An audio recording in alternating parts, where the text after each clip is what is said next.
So, off-grid versus on-grid. Number one, health problems. If you have health problems, off-grid can be very difficult because it is a very physical undertaking. And some things that can make it even more complicated are the bathroom situation or the weather extremes. If you're prone to get ill quickly or easily, having to deal with human waste and having to deal with temperature extremes, having to deal with smoke that back puffs into your house. If you have asthma, how are you going to heat your home if you can't heat with wood? Right. And counter? Are you asking for counter? I don't know. I guess I'm trying to say Well, these are some things that might make it not a good idea to go off grid. Yes, and counter to that, when you are in the on-grid situation, it could be the bathroom making you sick. It could be. And so, I mean, humidity is always a problem, causing mold, definite issues. So there's that too. You kind of have to weigh those things out. For me, I like not having a bathroom because I do have mold sensitivities.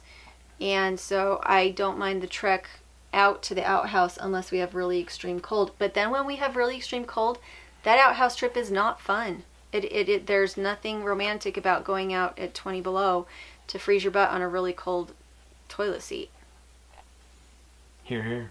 Yeah.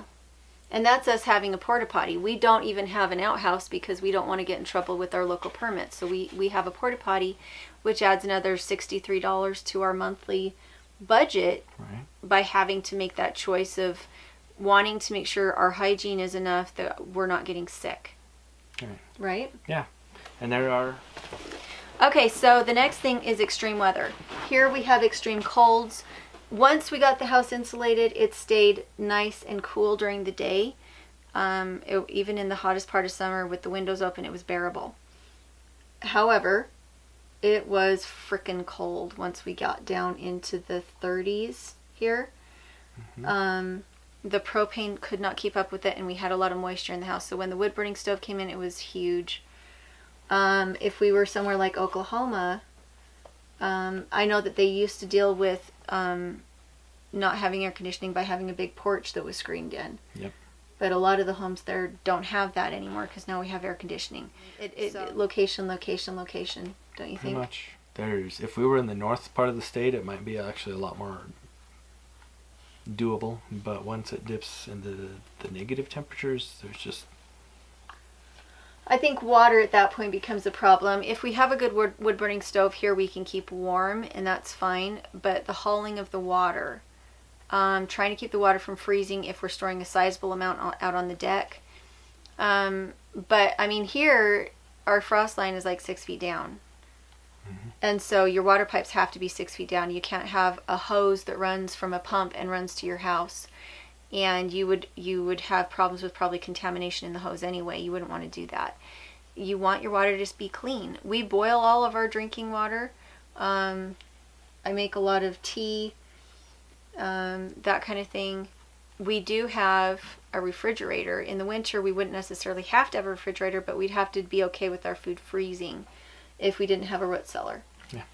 And so it's too warm in the summer for us to be able to not have a refrigerator, but it's too cold in the winter for us not to have a refrigerator. Everything would freeze.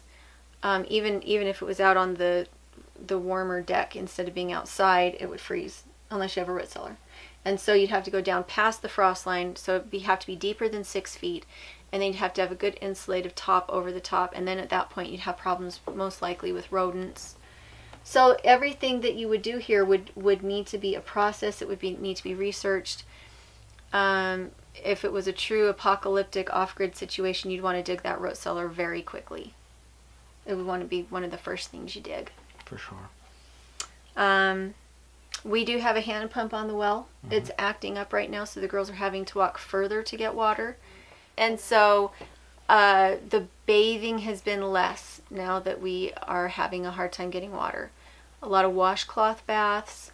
I'm going into the gym to shower because my hair takes so much water, or I'm showering at my mom's, again because of the hair. If I didn't have all the hair, it wouldn't be as big of a deal.